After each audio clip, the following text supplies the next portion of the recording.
All right, this is most definitely a long time coming. Stephanie Mills, Home. I've heard Jasmine Sullivan do this. I've heard some other singers have done this. I'm excited.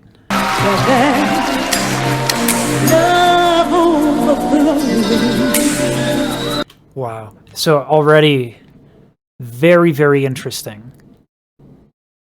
I think of home. I think of Very, very spoken.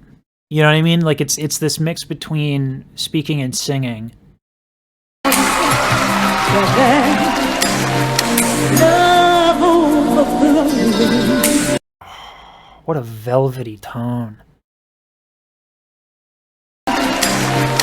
Love overflowing. It's a combination of anytime you tilt the thyroid cartilage, which is like the Adam's apple. Basically, whenever you have vibrato, your thyroid cartilage is tilted, and that will add a level of warmth to the sound. So if I go from right, but there's another part of this recipe that allows her to be kind of in more of a low range and have this warmth, and that is the retraction of the false folds, which they're above the true folds. And the way to learn to do that, basically, like take a nice morning cup of coffee and make sure it's not burnt or overcooked, because that's not it. And then when those false folds are retracted, you get the AM radio voice. And so that's how her low range is so velvety. Now on top of that, top of those two things, the breath super, super even. I think a lot of singers, they go, okay, what's the point? I know the lip trill, what do I do? The lip trill is supposed to help you understand consistent breath. Because if you go, that's not consistent. To get this velvety line, thyroid tilt, retracted false folds, very even breath, and then it's conversational on top of it. I wish I was home. I wish I was back there. So when she is on the pronouns, I wish I was home. Anytime you punch your pronouns, you kind of sound like really, like, selfish, and it may be another word that I won't use on this channel. But if I go home, right? Maybe if I'm doing like Gaston, I would do that. But it's really important we don't jump on those pronouns. I wish I was home. I wish I was back there. See how back there, home, get a lot more of this deeper tone, whereas when she's on I, larynx goes a little higher. There is very velvet again. With the things I've been knowing, yeah. Ooh, yes. Things I've been knowing, yeah. So, there's this thing that I love this about nasality. A lot of people just straight up assume that nasality is strident, is unpleasant. It is if you're using nasality to overcome too harsh of an exhale, too much breath, too much exhale and breath pressure. When you do that, almost involuntarily, the soft palate's going to come down, and some of that's going to go through the nose. Because the nose, if you do that with the nose, it's like this release valve for too much pressure. But if you don't slam on your breath and you have really, really good, consistent, nice and easy exhalation, you can add nasality and you get like a tone very similar to Stevie Wonder.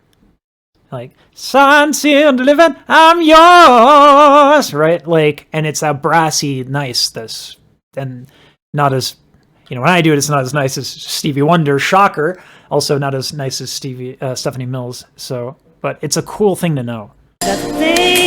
Right there. I've been knowing, yeah. And then to go back to the velvet. We have a bass line, right? We have a bass line of this tone, this velvety thing that's going on. Suddenly the raindrops that fall, they have.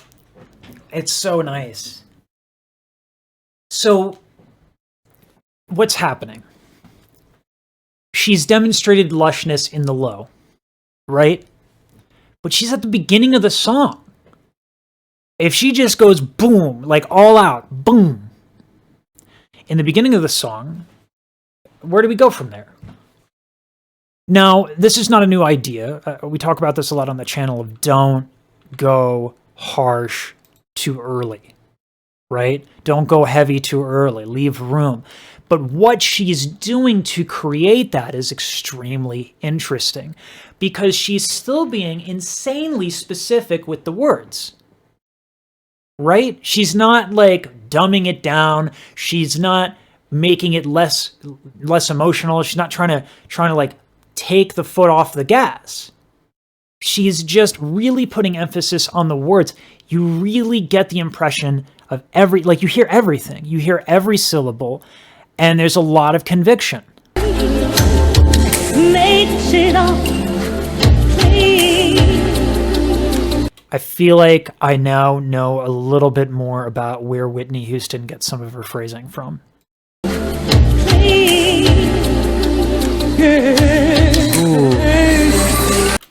So this is not ideal ergonomic. Like if you don't know what you're doing, you're going to go flat if you try to replicate this.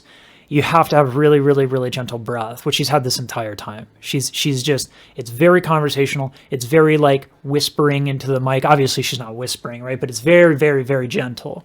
And that allows her to do a lot of things. In this instance, she's actually pulling her tongue down a little bit and the soft palate is domed and it creates a sort of sound. But if you don't have excellent breath, you're going to go flat and it's going to sound like Kermit the Frog. Hello, Miss Piggy, right? Like, but that is fine. And it's a dramatic switch from the nasality, right? Maybe there's a chance for me to go back. Ooh, her rhythm is super tight. Listen to where she is relative to the drum track. Now that I have some direction, I love it. love and affection. It's every artist we cover on this channel that just like has this level of awesomeness. They're always like incredibly specific about the phrase. You know, I know people don't like that I stop so much, but I wouldn't stop so much for like if I were singing, because I tend to be focused on not the words. It's just a problem that I have to overcome. But like most singers are just like, well, you know, the technique is good, and the vowels are lined up, and I know a little bit about the words in the song, and that's good enough.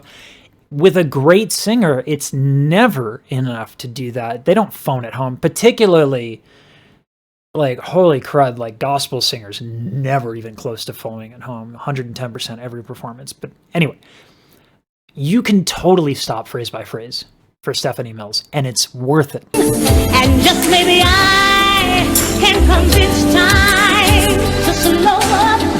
So now it's the nasality with these super bright vowels. And what's cool is that like you get a little bit of this from Ari Lennox.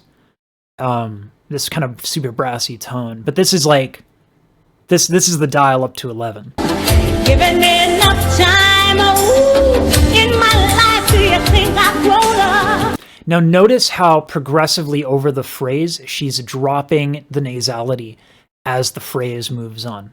Time, in my life, do you think I've grown up? Like that versus this. Given me enough time, in my life, do you think I've grown up? Brilliant. And just maybe I Right? let me start again. This is like, this takes a lot of confidence. Let's show what's happening here. And that's a great way to offer contrast in terms of tone.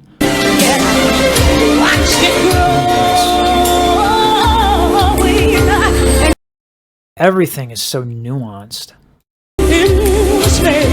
That little hanging on to the nasal continuant, the N or M, right? That's a really cool thing to do.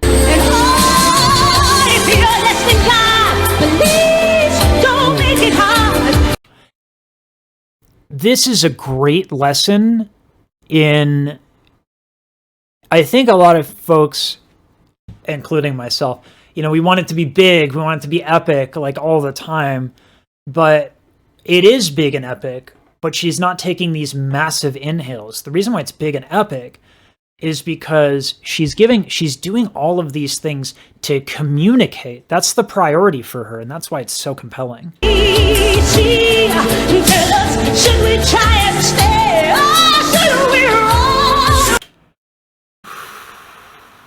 Leaps like that are hard for reasons that I think a lot of people misunderstand.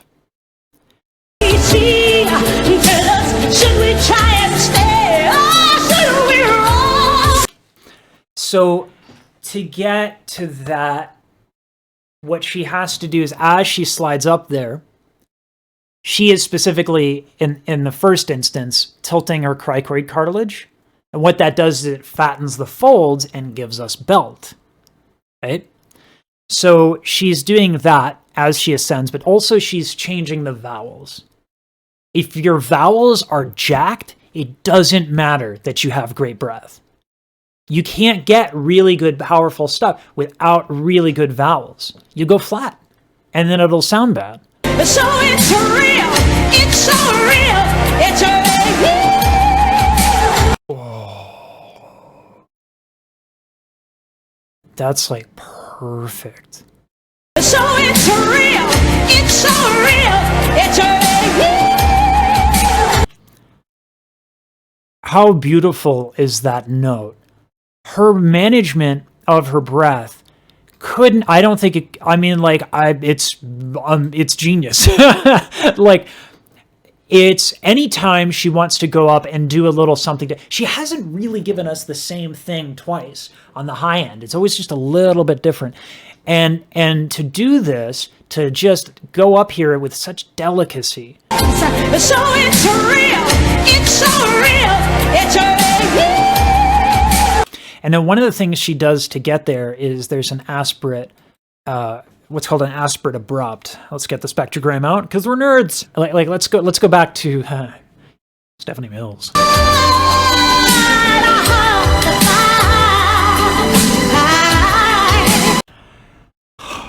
This is high for her. I'm not saying that it's her limit or that she's doing it bad. What I'm saying is that for her, this is most definitely in her higher range. And the reason why that's cool is she still has that volume knob on everything. She is in what a lot of people struggle with. A lot of people struggle with their top end.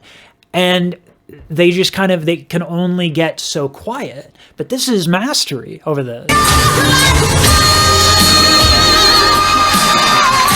Oh.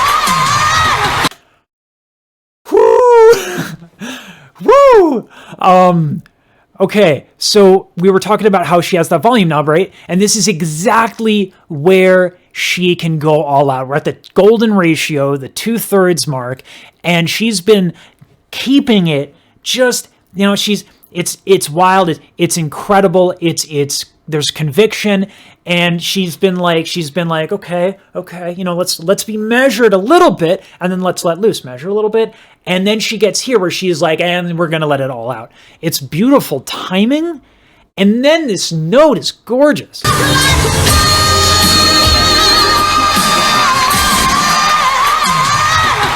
Belting is one of the hardest things to do in singing. It's very precarious if you don't know what you're doing. When these folds are super, super fat, you can put a lot of breath pressure underneath that. Okay? A lot. And the problem is if you're using too much breath and you're keeping them together in this like these fat folds of belt, what'll happen is this, whoop, bam, and then you can get a vocal hemorrhage. Now, it usually doesn't happen like, instantly, but it can fatigue your voice at best, and at worst, you'll get a vocal hemorrhage where your vocal folds start bleeding. So, because of the force, this is the danger of belt. It's the #1 injury in all of singing, right behind opera. So if anyone feels like classical is better, get off your high horse. But this is really a tightrope walk.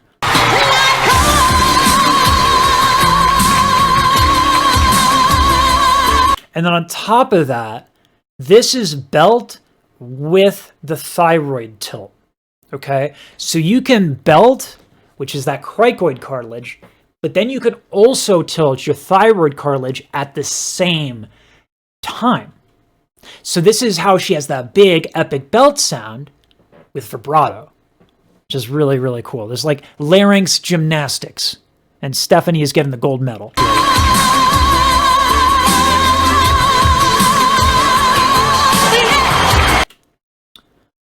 Who needs to breathe?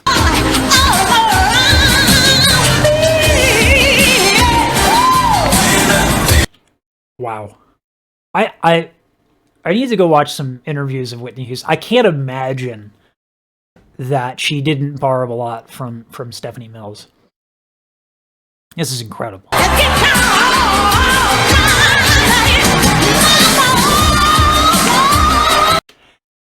This is precision. Everything she's doing is ridiculously hard in this little moment here, this last end of thing. And it takes a lot of precision. People confuse that with manipulation and trying to, I'm going to do this and I'm going to do that. Like they have the weird checklist in their mind where they're doing, like, it doesn't work like that. When Michael Jordan flies through the air and just gracefully does an alley-oop, right? When Michael Phelps does a dive and it's just clean and he does that little flip underwater and it's elegant and it's precise, it's a motion that you have to train very diligently over years. There's no knob. This isn't a guitar. There's no amplifier. You don't get to dial in certain things. You have to be a precise, incredibly coordinated, incredibly athletic singer to pull this off. It's brilliant.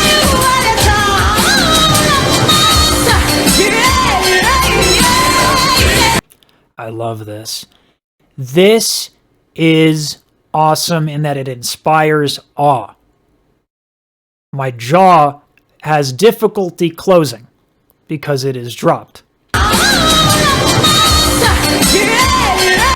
So when you have an instance right here where that precision starts to loosen up because you're in the throes of the performance and you're in the throes of that, it's tough to get back on track. But it doesn't take Stephanie that long at all.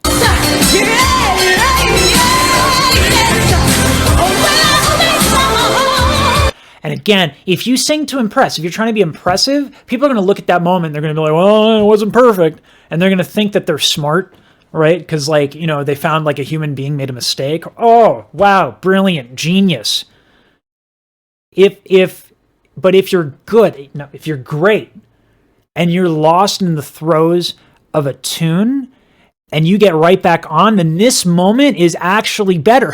Like, it's hype.